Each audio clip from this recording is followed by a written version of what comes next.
बिस्मिल्लाहिर्रहमानिर्रहीम। अस्सलाम वालेकुम डियर स्टूडेंट्स। आज मैं एक्सरसाइज 6.7 का क्वेश्चन नंबर 3 स्टार्ट करती हूँ। Insert 3 geometric means between 2 given numbers. हमें 2 नंबर्स गिवन है, हमने उन 2 नंबर्स के दरमियान 3 ज्योमेट्रिक मीन्स को पुट करना है। अब फर्स्ट पार्ट में स्टूडेंट्स हमें 2 नंबर गिवन है 1 एंड 16। तो सबसे पहले मैं स्टार्ट करती हूँ सोल्यूशन इसका। Let G1 G2 and G3 are 3 geometric means between 1 and 16। सबसे पहले मैंने सपोज कर लिया G1 G2 एंड G3 मेरे पास क्या है, 3 ज्योमेट्रिक मीन्स है 1 एंड 16 के दरमियान। अगर ये 1 एंड 16 के दरमियान ज्योमेट्रिक मीन्स है, इसका मतलब है ये 5 के 5 जो नंबर्स हैं हमारे पास, ये 5 टर्म्स आप कह लें, ये क्या होंगी हमारे पास GP में होंगी। सो देयरफॉर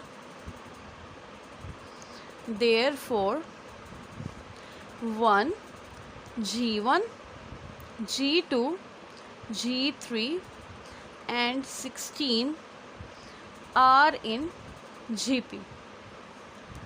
ठीक है, तो ये हमारे पास 5 टर्म्स आ गए, ये क्या है GP में है। GP में है, दिस मीन्स हम कोई भी 2 कंसेक्टिव टर्म्स की रेशो लेंगे, हमारे पास क्या आएगी, वो सेम आएगी। अब हमने वो रेशो फाइंड करनी है एक्चुअली, बिकॉज हमारे पास G1 G2 और G3 क्या है, अननोन है, ये हमने फाइंड करना है। तो उनको फाइंड करने के लिए हमें सबसे पहले तो कॉमन रेशो का पता होना चाहिए। अब देखिए इस GP की फर्स्ट टर्म क्या है, 1 है। ठीक है, यहाँ पे मैं लिखती हूँ A1 इज इक्वल टू 1।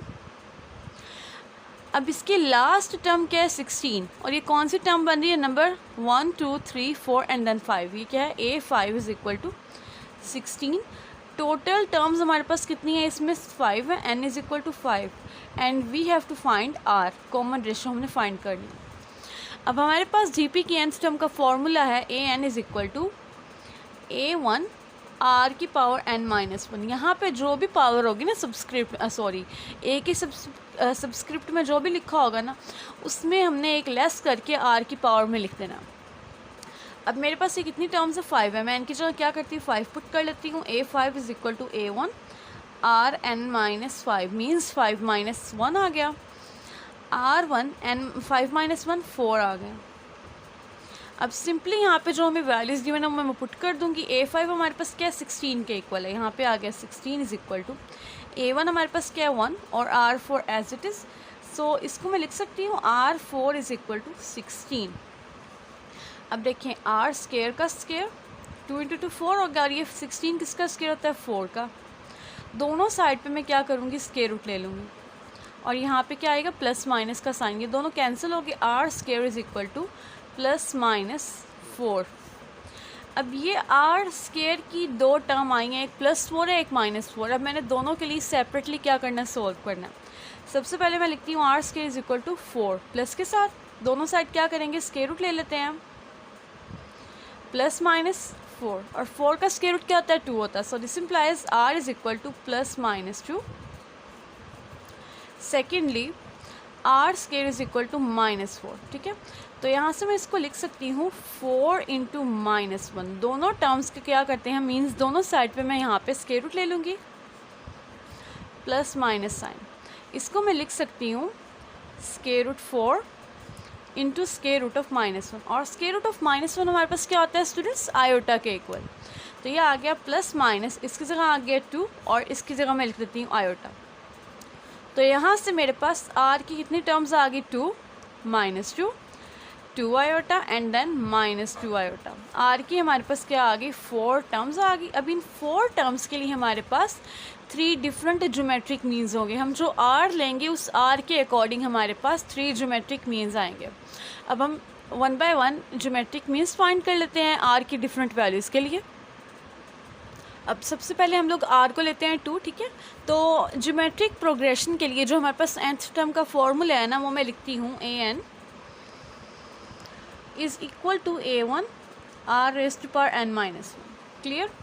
अब देखिए यहाँ पे R मैंने 2 लेना, हमें फाइंड आउट एक्चुअली क्या करना था students, G1 G2 and G3। 16 and then यहाँ पे 1 है। अब देखिए G1 हमारी GP की क्या है, सेकंड टर्म है, तो सेकंड टर्म के लिए हमारे पास n क्या आएगा, 2 आएगा। क्लियर। यहाँ पे मैं लिखूँगी 2 और ये क्या हो जाएगा मेरे पास G1 के इक्वल।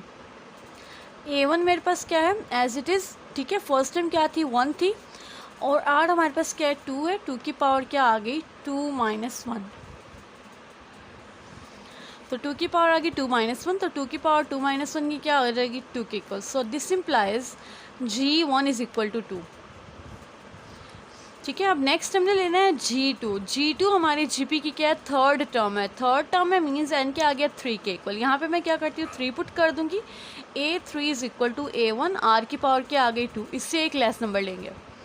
तो यहाँ पे A3 एक्चुअली मेरे पास क्या है G2 के इक्वल। सो दिस इम्प्लाइज मैं इसकी जगह क्या कर दिया G2 पुट कर दिया, A1 क्या 1, R मैंने क्या लिया यहाँ पे 2, 2 का स्केयर आ गया और 2 स्केयर हमारे पास क्या आता है स्टूडेंट्स 4। सो G2 मेरे पास क्या आ गया 4। नेक्स्ट अब मुझे चाहिए G3, ठीक है। GP की क्या है हमारे पास फोर्थ टर्म है, तो यहाँ पे n क्या लूँगी मैं 4, A4 is equal to A1 R का क्यूब। A4 क्या है मेरे पास G3 के इक्वल है, A1 1 है और R का क्यूब लेना है, 2 का क्या आ गया क्यूब, ठीक है। तो 2 का क्यूब लेंगे हमारे पास क्या आ जाएगा 8, तो यहाँ पे हमारे पास आ गया G3 is equal to 8। So this implies 2, 4 and 8 are geometric means between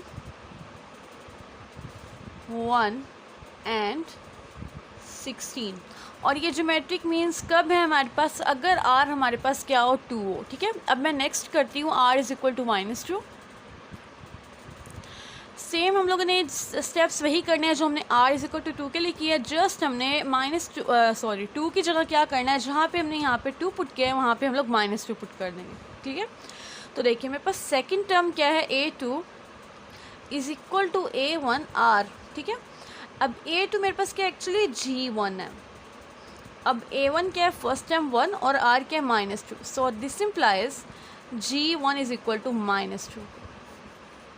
अब मुझे नेक्स्ट क्या लेना है G2 के लिए मेरे पास ये क्या है थर्ड टर्म, तो n क्या आ गया 3, A3 is equal to A1 R की पावर क्या आ जाएगी 2, इससे एक लेस नंबर लेना तो वो 2 आ गया।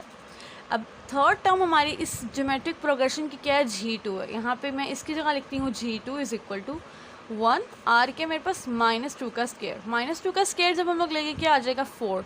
So this implies G2 is equal to 4। Next अब मुझे लेना G3, तो G3 के लिए हमारे पास ये G3 हमारे पास जो ज्योमेट्रिक प्रोग्रेशन है उसकी फोर्थ टर्म है ना, तो यहाँ पे मैं लिख देती हूँ A4 is equal to A1 R का क्या आ गया क्यूब, क्योंकि यहाँ पे हम लोगों ने इससे एक लेस पावर लिखनी है। अब फोर्थ टर्म क्या है हमारे पास G3 is equal to A1 1 है और R क्या है -2 का क्यूब, और -2 का क्यूब हमारे पास क्या आता है -8 के इक्वल आता है। So this implies G3 is equal to -8। So -2, 4 and then -8 are GMs between 1 and 16, ठीक है। और ये GMs कब होंगे अगर हमारे पास R क्या आ गया -2 के इक्वल आ गया।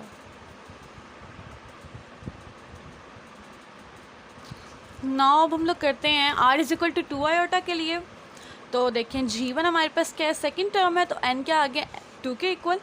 सो A2 is equal to A1 R, यहाँ पे मैं R की वैल्यू पुट कर देती हूँ। A2 क्या है हमारे पास G1 और फर्स्ट टाइम क्या है 1, R क्या है 2 iota. So this implies G1 is equal to 2 iota. अब नेक्स्ट मुझे लेना है G2, तो G2 हमारे पास क्या है ज्योमेट्रिक प्रोग्रेशन की थर्ड टर्म, तो थर्ड टर्म के लिए मैं क्या करूँगी n इज इक्वल टू 3, यहाँ पे आ गया A3 is equal to A1 R का स्क्वायर, यहाँ पे क्या आ जाएगा G2 इज इक्वल टू 1 और R स्क्वायर 2 आयोटा का स्क्वायर ले लेंगे। अब देखिए आयोटा का भी स्क्वायर आ गया, 2 का भी square, this is equal to 4 iota square, और आयोटा स्क्वायर स्टूडेंट्स हमारे पास क्या होता है -4 के equal. So this implies G2 is equal to -4। Next अब हमें चाहिए G3, ठीक है। तो G3 हमारे पास जो ज्योमेट्रिक प्रोग्रेशन है उसकी कौन सी टर्म है फोर्थ, यहाँ पे आ गया A4 is equal to A1 R का क्यूब, यहाँ पे आ गया G3 is equal to A1 है 1 और आर क्या है हमारे पास 2 आयोटा क्यूब। 2 का क्यूब क्या आ गया हमारे पास 8 और आयोटा क्यूब, ठीक है। तो आयोटा क्यूब हमारे पास स्टूडेंट्स इस तरह लिख सकते हैं इसको 8 आयोटा स्केयर इंटू आयोटा। अब आयोटा स्केयर हमारे पास क्या आ गया -1, so this implies this is equal to -8 iota. So this implies G3 is equal to -8 iota. Hence 2 iota, -4 and -8 iota are geometric means between 1 and 16. अब ये geometric means कब है, अगर हमारे पास जो R है वो क्या आ जाए 2 आयोटा के इक्वल आ जाए। अब लास्ट हम लोग ज्योमेट्रिक मीन्स फाइंड करेंगे when R is equal to -2 iota. So second term में आ गई A2 is equal to A1R। अब A2 हमारे पास क्या है G1 के इक्वल, A1 1 और R क्या आ गया मेरे पास -2 iota. So this implies G1 is equal to -2 iota.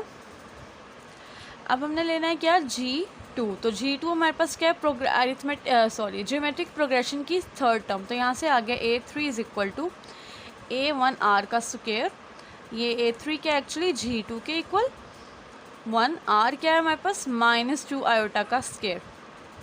Minus का स्क्वायर क्या आ गया प्लस, 2 का स्क्वायर 4 और आयोटा स्क्वायर। आयोटा स्क्वायर क्या होता है -4। So this implies G2 is equal to -4। Next हमने फाइंड करना है इसकी फोर्थ टर्म को, तो A4 is equal to A1R cube. A4 क्या है हमारे पास G3 के इक्वल 1 और यहाँ पे क्या आ गया -2 आयोटा का होल क्यूब। माइनस का जब क्यूब होगा यानी कि पावर ओड होगी तो माइनस ही रहेगा। 2 का क्यूब क्या आ गया 8 और ये आयोटा का क्यूब मैं लिख सकती हूँ iota cube -8 iota square into iota. Iota square क्या होता है -1 into -1. So this implies G3 is equal to 8 iota. So -2 iota, -4 and 8 iota are GMs between 1 and 16 when R is equal to -2 iota. इसका first part हो गया students. अब इसका मैं second part start करती हूँ। अब नेक्स्ट हम लोग पार्ट नंबर 2 स्टार्ट करते हैं, जो कि हम लोगों ने 3 ज्योमेट्रिक मीन्स फाइंड करने हैं 2 and 32 के दरमियान। तो सबसे पहले मैं लिखती हूँ late G1, G2 and G3 are 3 geometric means between 2 and 32, ठीक है। अब अगर ये 2 and 32 के दरमियान 3 ज्योमेट्रिक मीन्स है, इसका मतलब है ये 5 की 5 टर्म्स क्या होंगी हमारे पास जीपी में होंगी, ज्योमेट्रिक प्रोग्रेशन में होंगी। Therefore 2 G1, G2, G3 and 32 are in GP। अगर ये जीपी में है इसका मतलब है कोई भी 2 कंसेक्टिव टर्म्स लें जो उनकी रेशो आएगी वो क्या आएगी हमारे पास सेम होगी। हमने वो रेशो फाइंड करनी है, ठीक है। वो रेशो फाइंड होगी तभी जाके हम लोग G1, G2 एंड G3 की वैल्यूज़ फाइंड कर सकते हैं। अब देखिए इस जीपी की फर्स्ट टर्म क्या है 2, यहाँ पे मैं लिखती हूँ A1 इज इक्वल टू 2, ठीक है। इसकी लास्ट टर्म क्या 32, कौन सी टर्म नंबर है 1 2 3 4 और ये 5, तो यहाँ से आ गया A5 is equal to 32। Total terms हमारे पास कितनी है 5 है। हमने फाइंड करना है आर को, ठीक है। आर को एक्चुअली क्यों कर रहे हैं G1, G2 और G3 को फाइंड करने के लिए आर फाइंड कर रहे हैं। अब nth टर्म का फॉर्मूला जीपी के लिए an is equal to A1 r की पावर n-1, जो यहाँ पे सबस्क्रिप्ट में होगा उससे एक लेस हम लोगों ने r की पावर में लेना है, ठीक है। n हमारे पास क्या गिवन है 5 है, यहाँ पे मैं लिख देती हूँ A5 is equal to A1 r की पावर क्या आ गई 4, ठीक है। अब A5 क्या है मेरे पास 32, A1 क्या है हमारे पास 2 और R हमने फाइंड आउट करना। अब देखिए 2 लेफ्ट साइड आएगा क्या हो गया डिवाइड हो गया। So this implies R4 is equal to 16। मैं इसको लिख सकती हूँ आर स्क्वायर का स्क्वायर और ये आ गया 4 का स्क्वायर। दोनों साइड पे सिंपली हम लोग क्या करेंगे, स्क्वायर रूट ले लेते हैं। ये कैंसिल हो गया स्क्वायर से square root, so R square is equal to +-4। ठीक है, अब स्टूडेंट्स यहाँ पे आर स्क्वायर की 2 टर्म्स आई हैं, एक +4 एक -4। मुझे एक्चुअली चाहिए थी किसकी, आर की। अब मैं एक दफ़ा आर स्क्वायर को 4 के इक्वल रखती हूँ और एक दफ़ा आर स्क्वायर को -4 के equal. So R square is equal to 4। दोनों साइड पे क्या करेंगे, स्क्वायर रूट ले लेते हैं, तो यहाँ पे plus minus sign. So R is equal to +-2। यहाँ पे आर की 2 टर्म्स आ गई। Secondly R square is equal to -4। दोनों साइड पे again square root plus minus. अब देखिए -4 है ना, तो इसको मैं लिख सकती हूँ +-4 इंटू -1 का स्क्वायर रूट।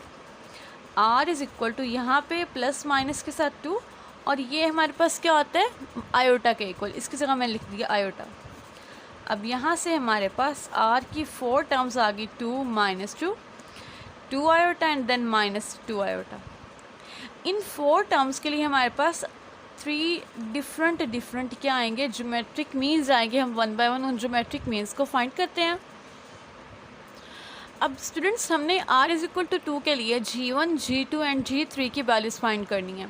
सबसे पहले देखिए हमारे पास g1 क्या है, इस ज्योमेट्रिक प्रोग्रेशन की सेकंड टर्म, ये क्या है थर्ड टर्म और ये क्या है फोर्थ टर्म है। तो इसका मतलब है मुझे सेकंड, फोर्थ और थर्ड टर्म एक्चुअली फाइंड करनी है। तो मैं यहाँ पे g1 के लिए लूँगी n इज इक्वल टू 2, तो यहाँ पे an is equal to a1 r की power n-1, a2 is equal to a1r। ठीक है, तो यहाँ पे सेकंड टर्म मेरे पास क्या है, ज्योमेट्रिक प्रोग्रेशन की g1, इसकी जगह मैंने लिख दिया g1।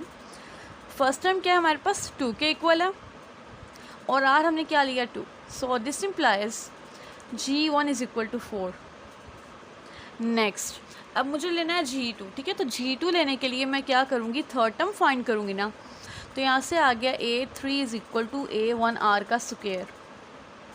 a3 क्या है, किसके इक्वल है, g2 के।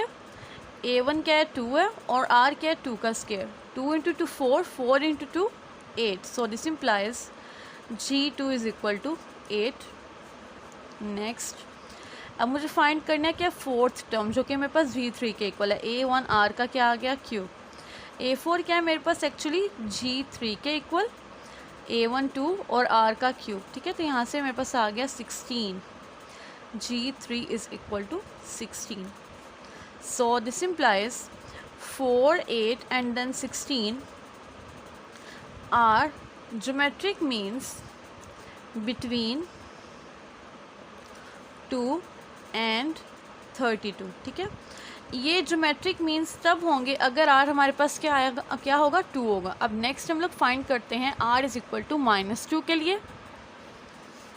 देखिए सेकंड टर्म लेनी है a2 is equal to a1r। ठीक है, सेकंड टर्म क्या है मेरे पास g1 के इक्वल और a1 क्या है 2 और r मैंने क्या लिया -2।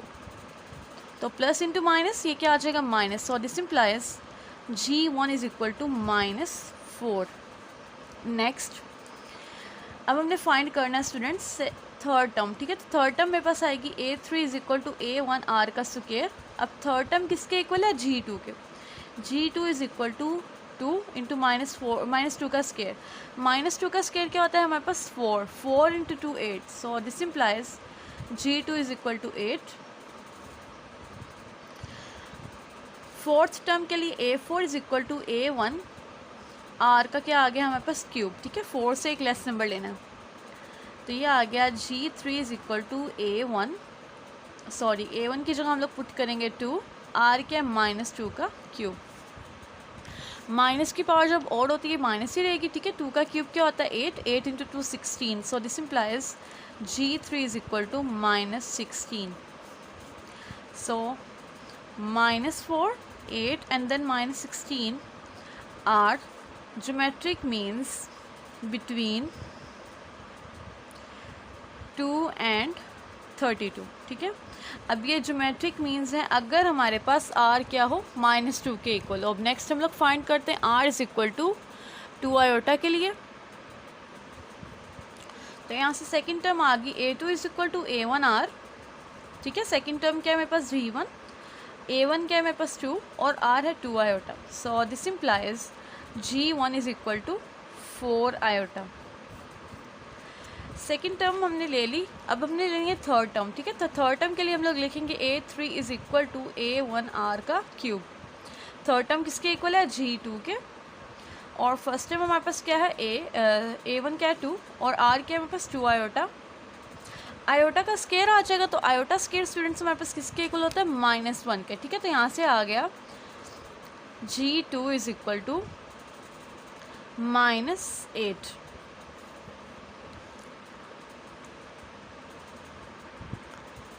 अब फोर्थ टर्म लेनी है, तो फोर्थ टर्म के लिए आ गया A4 is equal to A1R का क्यूब, ठीक है। अब A4 क्या है मेरे पास? G3 के इक्वल, और A1 क्या है? 2, R क्या है हमारे पास? 2 आयोटा, ठीक है। तो आयोटा का क्यूब लेना, 2 का क्यूब लेंगे, क्या आ गया? 8, 8 इंटू 2 16 आयोटा क्यूब। अब आयोटा क्यूब को मैं लिख सकती हूँ iota square into iota.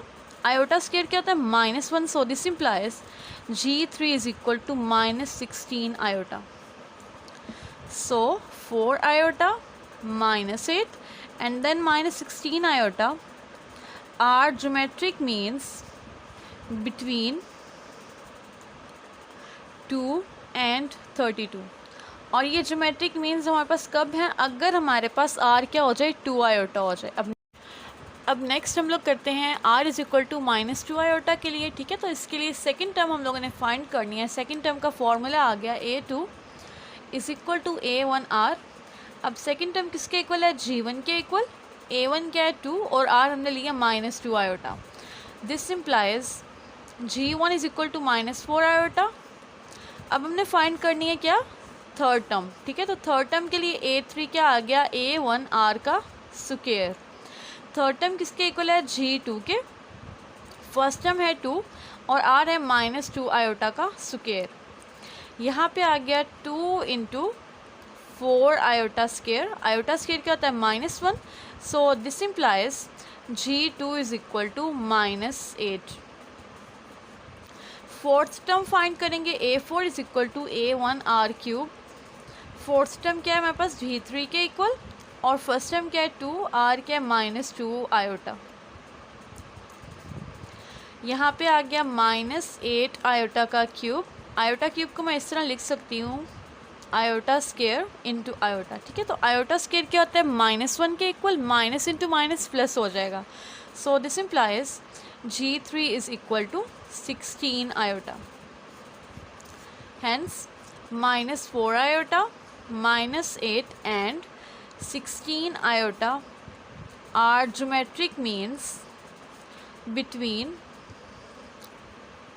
2 and 32 when R is equal to -2 iota, ठीक है। इसी के साथ ही स्टूडेंट्स हमारा क्वेश्चन नंबर 3 कंप्लीट हुआ। होप सो आपको क्लियर हो गया। अगर आपको मेरा टीचिंग मेथड पसंद आया हो तो वीडियो को कर दे लाइक, चैनल को कर दे subscribe and please share it with your friends. Thanks for watching this video. अल्लाह हाफिज़।